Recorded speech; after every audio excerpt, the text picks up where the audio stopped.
Evil Painkiller 嘅成立咧，就係大概2019年嘅年尾去成立啦。咁啊最主要咧係我哋負責一啲全手法嘅痛症治療中心啦。咁去到而家咧就中環1300尺嘅地方，咁啊有物理治療、運動治療、普拉提同埋我哋嘅整骨治療。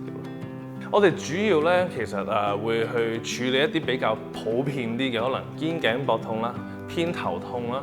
咁但係如果可能再講得深入啲嘅話咧，就係講緊牙骹有響聲啦，或者個口開唔到啊，咁有呢啲情況我哋都會處理牽涉到。咁但係主力嗰個年齡層28至到65歲度咯，大家可能會估咧應該係文職嘅人員係嘛？反而唔係，律師同牙醫咧係偏多同埋護士係 sorry。呢三個職業咧係我頭號最多人嘅嚟嘅職業嚟嘅，因為佢嗰個工作係一定要向前護或者對手一定要遞高。牙醫嗰個職業勞損係咁厲害嘅。整骨嘅原理咧，其實簡單啲講咧，就係骨頭嘅還原術。好啦，先檢查咗個情況到底發生咩事啦。第二咧，我自己本人咧就會喜歡先處理肌肉同埋筋膜嘅。肌肉放鬆，筋膜放鬆，然後再處理骨頭，然後再去翻肌肉同埋筋膜咯。重複呢5個步驟嘅話咧，做完嘅時候咧，咁佢嗰個情況就會大大有改善嘅。我哋係唔要求骨頭有響聲嘅，即係調整嘅過程裏邊個響聲係越細越好嘅。如果係其中一個骨頭係只係歪咗去一邊，點解另一邊都要處理嘅咧？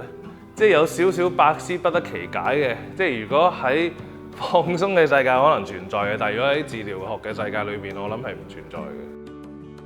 有一個 case 係好深刻嘅，就係一個佢係做菜販嘅，右腳咧係發唔到力嘅，咁個盤骨咧佢就出現咗一個高低嘅情況，真係將佢肌肉做咗放鬆啦，然後將佢骨盤調正啦，冇事嘅喎。佢中間翻嚟訊息我痛嘅感覺多過以前好多倍。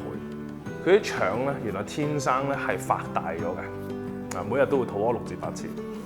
會令到佢啲腸嘅結構突然之間唔同咗，令到佢嗰個 lower back 嘅負重嘅力量再差咗咧。